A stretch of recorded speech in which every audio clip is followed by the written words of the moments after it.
got two mics. Hi. All right, this is working. I'm Angela. Very nice to meet everybody. The last time I was in Cincinnati, I was helping to launch Tide in China, so that was quite some time ago. That was in the late 90s. It's nice to be back here. It's exciting times for Ohio, for cannabis, and yeah, we got an amazing panel of guests who are going to really talk to you about how they've navigated these first 15 months of transitioning into adult use, and also amazing conversations with Spencer from Dutchie, who's going to show us and tell us a little bit about what's going on the POS side of things. So I'm going to let our guests introduce themselves. Gyen, let's start with you. Sure. Gyen Musgrave. I'm the director of retail for the botanist stores in Ohio, Jersey, Mass, in Illinois. We have Nature's Care. So. I'm Carla Davidson. I am the Director of Retail of Air Cannabis Dispensaries for the state of Ohio. Spencer Scott. I'm CRO at Dutchie, responsible for all aspects of the customer relationships. I'm Zach Bradford, co-owner of Ohio Cannabis Company. We're a family-owned and operated dispensaries in Ohio. We have 3 locations open right now. We're opening 3 more. Awesome. Well, for those of you who don't know, we're talking about talent, trust, and trends. All right, Carla, kick us off. So what's changed most for you since the market has heated up with new competition with going to adult use? With building and maintaining the teams, it's really about hiring with intention and creating a culture that the teams really want to be a part of. It's not just kind of come work at a dispensary. There's a lot more competition, so you want to make them feel included. You want them to feel like they're building their career, so we've really kind of changed the way we incentivize the stores. They hit goals together, they get paid together. We're just really including them in the communication, knowing what the goals are for the day, what they're selling, what their deals are. It's just really communication and training. You have to really train the staff that wants to be there. That's amazing. So you've got some team goals as well, not just individual ones. Oh yeah, for sure, yeah. Yeah, it's a team sport, really. For Zach, when you're really looking at hiring and training, I mean, you've been in the industry for quite some time, and in a way, kind of like training the talent who've been here and who've seen it from the start. What really stands out in terms of, the people who are coming in who are interested in cannabis to those medical patients that you've been serving before? I think it's really important to hire people that are really passionate about cannabis. Like, you can't just hire people that are looking for a job and expect great outcomes, like, for customers. And like a great example of that is that I had an acquaintance that had a violently autistic son, and he went to a dispensary, and the bud tender, not ours, someone else's dispensary, and the bud tender there recommended them a sativa dab pen. And the kid, used the sativa dab pen and got really aggressive and punched holes in the walls. And, that went from someone who could have potentially been a lifelong user of cannabis and had a great outcome, but instead, because of a bad bud tending experience, will never try cannabis again. So how were you able to take care of that situation, like if that was to happen in your store? Well, first off, hopefully that never happens. But number 2, just get bud tenders that are really interested in getting educated about cannabis. So provide ways for them to get information. Yeah. Well, Gyen, what about adapting to that structure, from being a pharmacist yourself, really patient care, and then looking at how new customers are coming in, having different types of interactions with bud tenders. How are you structuring that type of culture? Yeah, I think it's important to listen to your bud tenders. Create a platform for yourself, for them to share their feedback. They're in the weeds all day. They deal with the nuance, the bottlenecks. Maybe the customer patient that isn't so nice. I think it's important to give yourself a platform to hear what they have to say. And then they feel included once you correct those problems. So the customers who are coming in, are they asking different types of questions to your team? Sometimes, yeah. I mean, you have, like, the med market's not dead, you know? So those patients, grandma coming in may not want the same experience that I want. You know, she might need to be sold on the idea of cannabis and have her hand held just on the experience itself versus knowing, you know, exactly what type of product they want. You know, the pre-rolls, you know, that's goes hand in hand with an adult use market. You know, like that's a different demand. That's a different type of customer that might want that product. So does that mean that the talent that you're bringing in at the store level has changed, or just the education around that? Yeah, I mean, entry-level positions, there is a natural talent, right? Somebody that can talk to somebody and hold a conversation.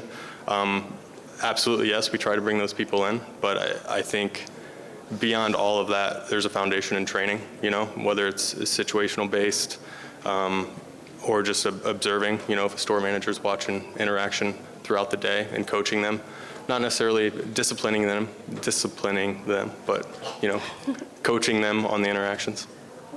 Well, what does training look like, Carla, in your stores? It's ongoing. It's not a one and done. We are about to open our 7th store this week, hopefully, fingers crossed. We do lots of training, you know, leading up to it, but you have to continue it. So we have what we call quick hits, and they're like TikTok style trainings that kind of, you know, just point on what we're focused on for that you know, month or so, because it's quick. It's 2-3 minutes. It's just keeping them engaged and ongoing at all times, because it changes every day.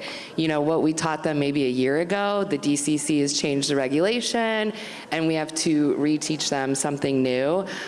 So just never stop. Like, I learn something every single day, and I've been in it for more than 5 years. So it's just continuing the training and never stopping.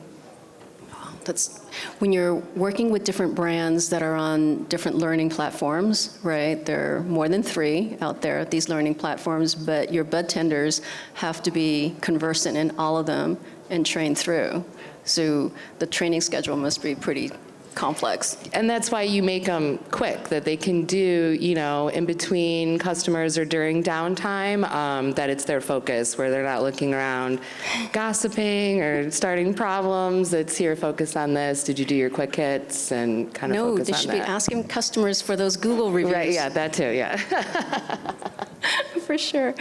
Hey, Spencer, just talking about where, you know, Dutchie, you guys see all the data. You know, transactions have changed, you know, the complexity around shopping and conversion.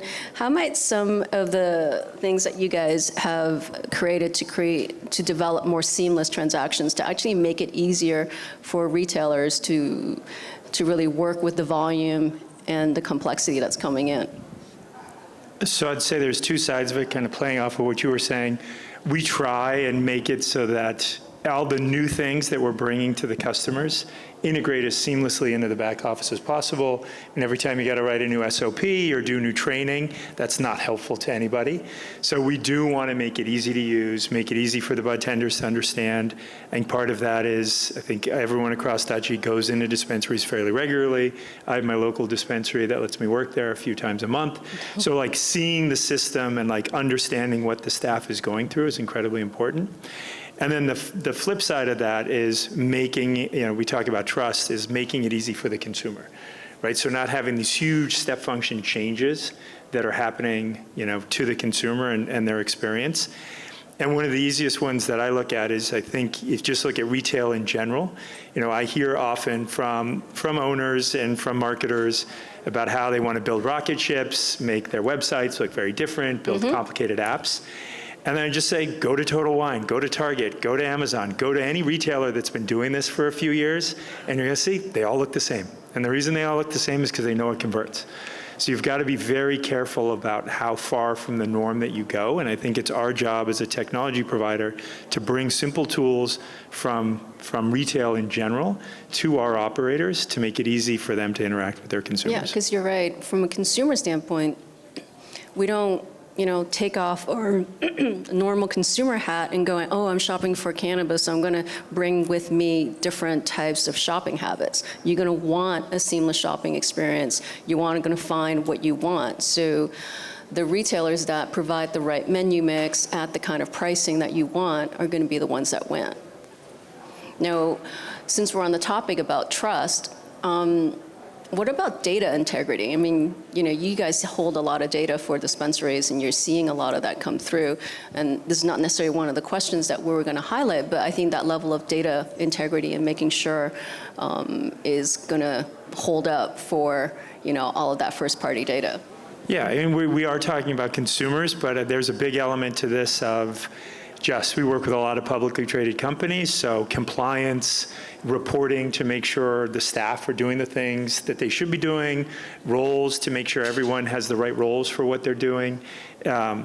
There's simple things around data, like we work a lot with anyone in the middle around things like pay by bank to making sure the dispensary's name actually shows up on the bank account for the consumer, right? The discounts or the bill that they're seeing when they go to transact online is the same, matches the receipt in the store. So I just think there's small things that we need to do as the tech provider to make sure that we're providing like that seamless experience to the consumer so they feel like it's just like shopping anywhere else. Well, that's what we want for as normalized an experience as possible. And pivoting to you, Zach, since talking about trust, how does the Ohio Cannabis Company, how does your company stand out from other dispensaries? I think that something that really makes us stand out is that we're willing to spend as much time with a customer as possible. And, there's people that have spent over an hour in our store trying to find the right product for them. They're going back and looking through all the terpenes on every single product and like, okay, it has this terpene and this terpene, but I want that terpene. Is there any product that we have here that matches that? So we're willing to spend as much time with a customer as possible. Whereas like, if you look at some other states, like they publish like, some KPIs that's like, oh, it's a good thing that someone spent, Fast like our average time in store is under 5 minutes. But we kind of look at it a little bit differently, and like more time in store equals a better customer outcome. So that's what we like. So you noticing that there's the repeat, the customer loyalty, because you're putting in the time? Oh yeah, customer repeat, and then also like we have customers that come in like whenever certain bud tenders are there. So they're like, okay, like Todd really knows it. I'm gonna come in whenever Todd's here because he's willing to spend 20, 30 minutes like tell me what's new on the menu in the last month since the last time I've been here. And he's really gonna find the right product for me. Well, Todd's famous on Google reviews, I hope? Todd's famous. Yeah, I have dispensary clients who have great Google reviews just because of their bud tenders, and they get really called and celebrated. It's like, oh, I'm going to come in and see Todd, right? Yeah. Love that. Carla, with a company such as yours, big scope, multi-market, could be a big corporate, how do you create that local feel from a non-corporate type of experience? Really by, hiring local talent, keeping that localized, but we also don't require any of our bud tenders or anybody to wear a uniform or anything like that. They're just not allowed to have pot leaves for DCC. So we want their personalities to shine through when they come in the stores. You don't want to see everybody wearing the same thing or in that medical jacket kind of thing. It's their personalities are shining through, and then all of our employees get service hours. It's kind of like PTO, and they get so many hours a year to go out and volunteer in the community, and we pay them for the day to go out and give back. It just kind of makes us, you know, it's advertisement. If you're at the Humane Society walking dogs and they ask you, you know, where are you from? Oh, I work at Air Cannabis Dispensary. I'm just volunteering for the day. It kind of gets that going, and it makes our employees kind of be in the community and show them what we're all about. That's great. So your stores are really immersed in the local community. Yeah, we're a part of the chambers, all that kind of stuff, yeah. Wow, I love that. Gyen, over to you talking about some trends. So you've been in the industry for 5.5 years? Yep. So you've seen a lot, right? Yeah, I mean, yeah, a little. Yeah. Well said. Well, what is, play out for us some of the things that you've seen trends-wise that's, you know, not just the recent, you know, conversion into hybrid with adult use, but what I've seen over the course of the last 5 or so years here in Ohio. That's a good question. I mean,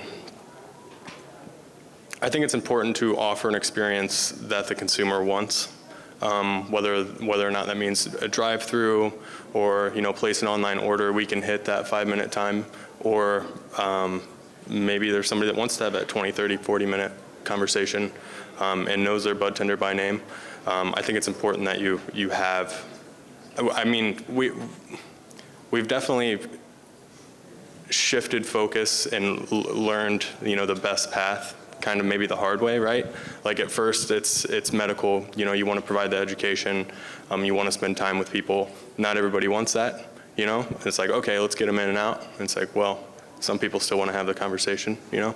So I think it's important to offer like that breadth of experience, if you will. What about products in themselves? Like in the course of the last few years, what are consumers preferring? What are they coming in for? Yeah, I mean, it's been pretty flat. I mean, flower's still the king, whole flower for sure. I think that going forward, as more vendors, you know, are able to package and distribute pre-rolls, like we've definitely seen in other markets, you know, that category absorb market share from others. And Spencer, from Dutchie's perspective, you know, how are you seeing and helping operators responding to these trends that are shaping up here in Ohio? It's hard. I mean, it's hard. We try and make it easier to run a dispensary. So, you know, make it easy to be compliant as the rules change. We're fortunate that the majority of operators in Ohio have chosen Dutchie. So we're working now as we head into more of a landscape with AI tools and things like that of how do we surface more information to the business so that they can understand what are the trends happening in their market, are they pricing correctly, are they discounting appropriately, you know, what are the new products they should be carrying? Because we see the data across the United States, and if you just showed me a scatter plot of AOV by market, I could tell you how long that market's been open. And so we just have to avoid, you know, just following the path of every market before us and making sure the prices in Ohio just don't keep going down year over year. Well, with the newer dispensaries who are coming in who weren't part of medical, are there needs or how they're approaching this market different from the dispensaries who've been here all this time?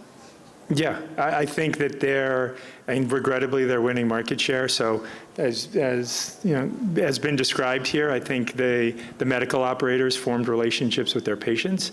So then as it went recreational, I think they pivoted, but the new entrants came into the market and they just started massively discounting the product as a way to win over those consumers, and that's not healthy for the market.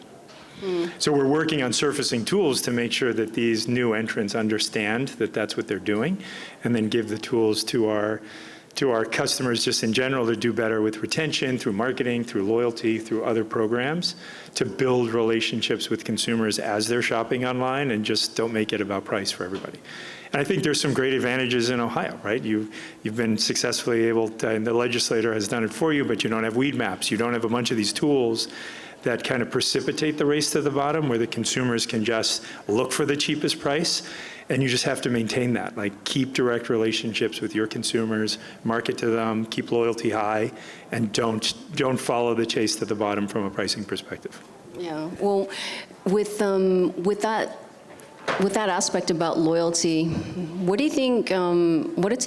maybe we'll kind of like start with you, Zach. What does loyalty look like in Ohio? Because I think in one of the earlier panels this morning, we were talking about how with loyalty programs, it's not the same as in any other market, because you can't really be discounting on plant products or THC products. It's going to have to be something else. So what is Ohio's version of loyalty? Yeah, so we don't have a loyalty program, and we're not vertically integrated, so we can't really provide the lowest price. So what we can do is provide the best experience for our customers, and that's what we really hammer. So we really, really, really want to make sure that every customer that walks through the door has a great experience, and that's what we train our bud tenders for. And What does a great experience look like? It means they walk through the door, they see smiling faces. That's number one. They want to see, you got to see happy employees. And then you go up to a bud tender and they're able to ask you questions to like kind of get an idea of like your experience level and what you want, and then fit the right product for you. So like we don't have any brands that are ours. So we make pretty much the same amount of money off of every brand that we sell. So we're truly trying to find the right product for the customer. Right, 'cause since you're not fully vertical, all of the products are third-party brands. Yeah. Awesome. Well, Gyen, let's talk about loyalty. What does loyalty look like at a botanist? I mean, it takes me back to the med days talking about loyalty. I want somebody to have a 45-day allotment, and they come to my store, and they spend it all at my store, and then 45 days later, we see them again. Those are transactions that we definitely miss. But to bounce off what Zach said a little bit, I mean, you have to, to your point, Angela, sorry, I'm jumping all over here. The loyalty program in Ohio, like it can only be so great, right? Like it can only be applied to accessories. And we do have one, awesome. But I mean, it comes down to product, price, promotion, and experience. Your 3 Ps are the basics. And then to Zach's point, they have to see a smiling face when they come in the door and have their hand held. Well, have somebody there helping them. Don't get lost in the store. Some of the botanist stores are just like kind of big, square footage, and there's a lot to look at, and if you let someone loose, they can just walk around, and then it's not ideal. I want to be able to navigate their experience. So a loyal customer would come back how often? Every day. We hope that, for sure, every day. And Carla, what does loyalty look like in your stores? Kind of the same thing. We try to give them points and all that stuff on T-shirts and batteries and stuff. But for me, it's earning their trust. And when they go to shop, do they check our website first to compare prices? Are they pulling up the botanist and air and kind of seeing? To me, that's loyal, that they're, we popped into their head. We're a choice. And just kind of creating that atmosphere that they want to come to us, even if it's maybe $2 more or something like that. But just earning their trust so that they do continue to think of us when they need weed, Yeah, and they know your bud tenders by name, and vice versa, for sure. Spencer, one of the questions that I always love to think about, because I'm very omni-channel, and I think about, okay, consumer shopping experience. So from a Dutchie standpoint, how do we create an e-commerce shopping experience for different retailers that is going to help them with the conversion, that's going to help them with the shopping experience, and also helps them customize the way that they want to be seen? There's a few aspects to that, but one thing that I would say is like we've heard, consistency, but also I've been in all your stores, they're different. Yeah. And we don't want to homogenize the space, right? Consumers want choice. There's lots of different kinds of restaurants. There's lots of different kind of fashion retailers. So I don't think like everyone being the same is good. You want the consumers to have that choice. But as we talk about trust, more and more we see on e-commerce, and whether it's in the app or in the kiosk, trying to pull in other things that we talk about, like from, make it easy to sign in with Google and Apple, right? Yep. People trust Google and Apple, so you get that halo effect. Yep. Use Plaid for pay by bank. Like, there's just a lot of things that you can do to make it appear that, you are just part of this circle of trust with these big companies that the consumer is used to using. And these are basic things, like adding Google and Apple increased, logged in rate across our consumers by like 5x. Wow. So, and it was always there. You could always log in, you could always set up your account, but everyone had a Google account, everyone had an Apple account. So just that trust you can get from working with things that the consumer's used to working with in other places just makes, like you said earlier, you're just another retailer, and I know how to interact with you as another retailer. And I have my favorite people, or I have my favorite strains, or different things that I may do, but I'm not going to expect a jarringly different experience from when I buy coffee, or when I buy clothes, or when I buy cannabis. It should be fairly similar. So are you finding that you and your team are in a lot of consultative type of conversations with your retail customers? We are. I mean, it's definitely retailer first. So, we try and make the system accommodate what the retailers want to do, and ultimately it is our job at our scale to just provide data and show, here, there's 1,000 people doing it this way. Maybe you should consider doing it this way as well. And one thing that we've started to change more lately, and it was something that as I was new to cannabis early on and just going around the stores, I would ask operators, well, what store should I see? Mm-hmm. And they said, I haven't been to any other stores on my street. And I was like, that's crazy. Like, you should go to every store on your street. You should know what they're doing. So I think, going around and seeing what's happening in the market is incredibly important, so that you know what the other people are doing. Yeah, that's great advice. So we've got a few more minutes, but one rapid fire question is to this amazing panel is, what's the one thing you would change or recommend for the audience that's going to be important in the next 6 months? So I'll start with you, Zach. What's one thing? Ask your employees what's going right and what's going wrong. Like, if you don't ask what's going wrong, you're not going to know. Awesome. Gyen? Yeah, Zach, that was a great answer. I mean, don't stop focusing on the bud tender. Yeah, I mean, I'll reiterate that. It's like a loyal, engaged team will help you, set apart in just such a saturated market. Like having somebody help you as opposed to going to the kiosk and just ordering, you'll do better with that. Awesome.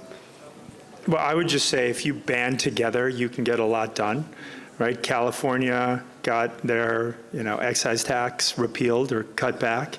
I think Massachusetts as a state has done a great job keeping intoxicating hemp out of the market, right? There are a lot of things happening in Ohio that's making it harder to be profitable, harder to be an operator, and you just have to have as much of a united front as you can, because there are things that are happening around you that collectively you will only win together. Amazing. Well, we've got 2 minutes, so I'm going to put it out to the floor. Are there any burning questions that anybody might have for any of our panelists? Because we've got a couple of minutes if you want to shoot some questions out. All right. Yeah. Can you shout? Yeah, I can talk about it. There we go. You guys talk a lot about like bud tenders being a big part of your business. On average, how much training are new bud tenders getting at your stores? Could you quantify it in hours or days?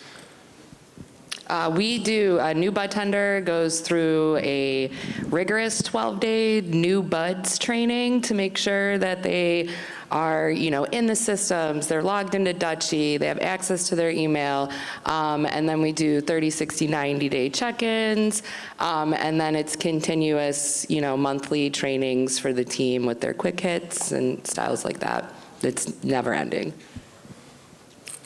Yeah, for us, it's definitely 5 to 7 days of the basics, and then, they're being shadowed with someone for however long it takes, and then we definitely do the 30, 60, 90 kind of reassessment. For us, we have like a 4-day, pretty rigid program where they go through each of the places where they could work, like POS, registration, security, fulfillment, and then it's pretty much just working the job and having someone that knows what they're doing with them. So they go on the floor day one. Yeah. Nice. Just put them out there. Yeah, a little less corporate. That's great. Well, thank you so much for being on the panel, and thank you for being with us and, putting out some questions, listening to the real operators, and have a great panel for the rest of the day. Thank you. Wonderful job. Thank you very much, my friends. As always, a pleasure. Thank you, thank you, thank you. We'll keep the party going, my friends. Thank you, thank you, thank you.